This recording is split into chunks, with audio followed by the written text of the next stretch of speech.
ഇപ്പോൾ ഇറാന്റെ പ്രതിരോധ മന്ത്രി അല്പം മുമ്പ് സംസാരിച്ചുകൊണ്ടിരിക്കുകയായിരുന്നു. അദ്ദേഹം പറഞ്ഞ പ്രധാനപ്പെട്ട കാര്യം നിർബന്ധിപ്പിച്ചുകൊണ്ട് അല്ലെങ്കിൽ ഭയപ്പെടുത്തിക്കൊണ്ട് സമാധാനത്തിലേക്ക് കാര്യങ്ങൾ എത്തിക്കുക എന്നുള്ളത് അധിനിവേശക്കാരുടെ സ്ഥിരം പണിയാണ്. അതിന് ഞങ്ങൾ വഴങ്ങിക്കൊടുക്കില്ല. പകരം ഈ മേഖലയിൽ മുഴുവൻ പ്രശ്നങ്ങൾക്കും കാരണമാകുന്നത് യുഎസിന്റെ ഇടപെടലാണ്. അത് ഓരോ ഇടപെടലും പരിശോധിച്ചാൽ വ്യക്തമാകും. അതുകൊണ്ട് ഞങ്ങൾക്ക് നേരെ വരുന്ന ഓരോ അക്രമിയെയും ഞങ്ങൾ തിരിച്ചടിച്ചു തന്നെയായിരിക്കും പറഞ്ഞയക്കുക എന്നുള്ളതാണ് അദ്ദേഹം പറയുന്നത്. ഇപ്പോൾ ട്രംപിന്റെ പ്രസ്താവനകൾ കൂടി ഇതോടൊപ്പം തന്നെ വരുന്നുണ്ട്. അതിൽ അദ്ദേഹം ഏറ്റവും ഒടുവിൽ നടന്ന ആക്രമണത്തെ അദ്ദേഹം പരാമർശിച്ചിട്ടില്ല. അദ്ദേഹം വീണ്ടും പരാമർശിക്കുന്നത് ഫോർദോയിലെയും ഇസ്ഫഹാനിലെയും നെതാൻസിലെയും ആണവ പ്ലാനുകൾക്ക് ഉണ്ടാക്കിയ നാശവും അതുവഴി ഉണ്ടാക്കിയ നേട്ടവുമാണ് പറയുന്നത്. അതോടൊപ്പം തന്നെ വളരെ പ്രധാനപ്പെട്ട ഒരു കാര്യം അദ്ദേഹത്തെ ഉദ്ധരിച്ചുകൊണ്ടുവരുന്നത് മേഖലയിൽ കൂടുതൽ സങ്കീർണതകൾ സൃഷ്ടിക്കാൻ യുഎസ് ആഗ്രഹിക്കുന്നില്ല എന്ന തരത്തിലുള്ള പ്രസ്താവനകൾ കൂടി വൈറ്റ് ഹൌസിനെ ഉദ്ധരിച്ചുകൊണ്ട് യുഎസ് മാധ്യമങ്ങൾ പറയുന്നുണ്ട്. ഇതിൽ ഏറ്റവും പ്രധാനപ്പെട്ട കാര്യം ഗൾഫ് രാഷ്ട്രങ്ങളുടെ നിലപാട് തന്നെയാണ്. കാരണം ഗൾഫ് രാഷ്ട്രങ്ങളുടെ നിലപാടിനനുസരിച്ചായിരിക്കും യുഎസിന് ഇനി ഇവിടെ ഏതെങ്കിലും തരത്തിലുള്ള ഒരു നീക്കം നടത്താൻ സാധിക്കുകയുള്ളൂ. അതിൽ നേരത്തെ പറഞ്ഞതുപോലെ തന്നെ മേഖലയിലെ ഏറ്റവും പ്രധാനപ്പെട്ട രാജ്യം സൗദി അറേബ്യയാണ്. സൗദിയുടെ പ്രതികരണം നമ്മൾ നേരത്തെ കേട്ടതാണ്. അതിൽ കൃത്യമായി പറയുന്നത് അതിൽ വളരെ ശക്തമായ ഭാഷയിൽ ഇറാന്റെ ഖത്തറിലേക്കുള്ള ആക്രമണത്തെ അപലപിക്കുന്നുണ്ട്. അവരുടെ പരമാധികാരത്തിന്മേലുള്ള കടന്നുകയറ്റമാണെന്ന് ആക്ഷേപിക്കുന്നുണ്ട്.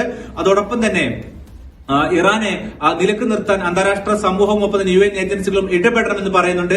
പക്ഷെ അതിന്റെ പ്രസ്താവനയുടെ അവസാന ഭാഗം നേരത്തെ ഖത്തർ ഇറക്കിയ പ്രസ്താവന പോലെ തന്നെ കൃത്യമാണ്. അതായത് ചർച്ചയിലേക്ക് സമവായത്തിലേക്ക് കാര്യങ്ങൾ എത്തിച്ചുകൊണ്ട് മേഖലയിൽ സംഘർഷത്തിനുള്ള സാധ്യതകൾ ഒഴിവാക്കണമെന്നുള്ളതാണ് സൗദി അറേബ്യ പറയുന്നത്. എന്ന് വെച്ചാൽ ഗൾഫ് രാഷ്ട്രങ്ങൾക്ക് ഇതിന്റെ പേരിൽ ഒരു തിരിച്ചടി ഒരു പക്ഷേ തിരിച്ചടി ഇറാൻ നൽകാൻ അവർ ആഗ്രഹിക്കുന്നില്ല.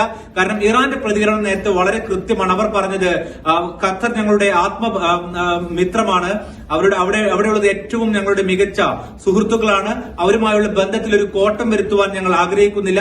പകരം ഞങ്ങൾ ആക്രമിച്ചത് അമേരിക്കയെയാണ്, അവരുടെ താവളം മാത്രമാണ് ഞങ്ങൾ ലക്ഷ്യം വെച്ചത്, സിവിലിയന്മാരെ ഞങ്ങൾ ലക്ഷ്യം വെച്ചില്ല എന്നുള്ളതും അവരുടെ സൈന്യം കൃത്യമായി പറയുന്നുണ്ട്.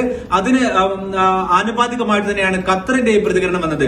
എന്ന് വെച്ചാൽ മേഖലയിലെ ഗൾഫ് രാഷ്ട്രങ്ങൾ ഒരു സംഘർഷത്തിലേക്ക് പോകുവാൻ ഇനി ആഗ്രഹിക്കുന്നില്ല. കാരണം ഈ മേഖല എന്ന് പറയുന്നത് വർഷങ്ങളായി പലതരത്തിലുള്ള സംഘർഷങ്ങളിലൂടെ കടന്നുപോയതാണ്. സൗദി അറേബ്യ ഉൾപ്പെടെയുള്ള രാഷ്ട്രങ്ങൾ നേരത്തെ ഇറാനുമായി നിന്നിരുന്ന ഒരു ബന്ധത്തിന്റെ രീതി എന്ന് പറയുന്നത് പോലും വളരെ ശത്രുതയിലായിരുന്നു. പക്ഷേ സമീപകാലത്ത് അവരുടെ പ്രസിഡന്റിനെ അടക്കം വിവിധ പരിപാടികളിലേക്ക് സൗദിയിലേക്ക് ക്ഷണിക്കുന്ന കാഴ്ച നമ്മൾ കണ്ടതാണ്. എന്ന് വെച്ചാൽ മേഖലയിലേക്ക് കൂടുതൽ സമാധാനാന്തരീക്ഷം കൊണ്ടുവരിക എന്നതാണ് ഇപ്പോൾ സൗദി അറേബ്യയുടെ നിലപാട്. അതിന്റെ ഭാഗമായാണ് നേരത്തെ യമനുമായും ഇറാനുമായും ഒക്കെ സൗഹൃദ അന്തരീക്ഷത്തിലേക്ക് എത്തിയത്. നിലവിലെ സാഹചര്യത്തിൽ ഇപ്പോൾ ഇസ്രായേൽ നടത്തിയ ഒരു ആക്രമണത്തിന് പിന്നാലെയാണ് കൂടുതൽ സങ്കീർണമായ കാര്യങ്ങളിലേക്ക് സ്ഥിതി പോകുന്നത്. ഇപ്പോൾ അല്പം മുമ്പ് ഇസ്രായേലിന്റെ പ്രതികരണം വന്നിട്ടുണ്ട്. കാരണം അവർ പറയുന്നത് ഞങ്ങളുടെ ലക്ഷ്യം നേടിക്കഴിഞ്ഞാൽ ഞങ്ങൾ ഉടനടി ആക്രമണം അവസാനിപ്പിക്കുമെന്ന് പറയുന്നുണ്ട്. ഇന്നലെയും ഇന്നുമായി നടന്ന ഇറാനിലെ ആക്രമണങ്ങളുടെ സ്വഭാവം നോക്കിക്കഴിഞ്ഞാൽ, കാരണം ഈ 3 പ്ലാന്റുകളിൽ നേരെ യുഎസ് ആക്രമണം നടത്തിയ ശേഷം ഇറാനിൽ ഇപ്പോൾ ആക്രമണം ഇസ്രായേൽ നടത്തുന്ന രീതി എന്ന് പറയുന്നത് പ്രതിരോധത്തിന്റെ ഭാഗമായുള്ള അവരുടെ പ്രതിരോധ സംവിധാനങ്ങളെ നശിപ്പിക്കുന്ന തരത്തിലുള്ള ആക്രമണമാണ് ഇന്ന് പകൽ മുഴുവൻ ഇറാനിൽ ഇസ്രായേൽ നടത്തിയിട്ടുള്ളത് എന്നുള്ളതാണ് അവരുടെ സൈന്യം അവകാശപ്പെടുന്നത്. എന്ന് മാത്രമല്ല മിസൈൽ സംഭരണ കേന്ദ്രങ്ങൾ, മിസൈൽ ലോഞ്ച് പാഡുകൾ അവ കൂടുതലായി നശിപ്പിച്ചതായും പറയുന്നുണ്ട്. ഇത് ഇറാനും ഇന്ന് സ്ഥിരീകരിക്കുന്നുണ്ട്. ഇന്നലെയും ഇന്നുമായി വിവിധ സൈനികർ കൊല്ലപ്പെട്ടതായും പറയുന്നുണ്ട്. പക്ഷേ ഇന്നലെ മുതൽ ഏതാണ്ട് ഒരൊറ്റ തവണ മാത്രമാണ് മിസൈൽ ആക്രമണം ഇസ്രായേലിലേക്ക് നടന്നത് എന്നുള്ള ശ്രദ്ധേയമാണ്. അതിൽ പ്രധാനപ്പെട്ട കാരണം യുഎസ് താവളങ്ങൾ ലക്ഷ്യം വെച്ചുകൊണ്ട് ആക്രമണം നടത്താൻ ഇറാൻ കാത്തിരിക്കുകയായിരുന്നതാണ്. അത് ഇപ്പോൾ നമുക്ക് മനസ്സിലാക്കുന്നത്. ഇനി 2 പ്രധാനപ്പെട്ട വിഷയങ്ങൾ കൂടിയുണ്ട്. അതിൽ ഒന്നാമത്തേത് പശ്ചിമേഷ്യയിലെ 3 പ്രധാന കേന്ദ്രങ്ങളിൽ കൂടി യുഎസ് ഇപ്പോൾ ആക്രമണം പ്രതീക്ഷിക്കുന്നുണ്ട്. അതിൽ ഒന്ന് സിറിയയാണ്, രണ്ടാമത്തേത് ഇറാഖാണ്, 3 GCC രാഷ്ട്രങ്ങളിൽ തന്നെ പെട്ട ബഹ്റൈന് നേരെയാണ്. ബഹ്റൈനിലാണ് യുഎസിന്റെ ഏറ്റവും വലിയ 2ാമത്തെ സൈനിക താവളം എന്ന് വിശേഷിപ്പിക്കാവുന്ന കേന്ദ്രമുള്ളത്. അപ്പോൾ അതുകൊണ്ട് തന്നെ ബഹ്റൈന് നേരെ ഒരു ആക്രമണം നടക്കുമോ എന്നുള്ള ആശങ്ക കൂടി ട്രംപിനെ ഉദ്ധരിച്ചുകൊണ്ട് ഇപ്പോൾ പുറത്തു വരുന്നുണ്ട്.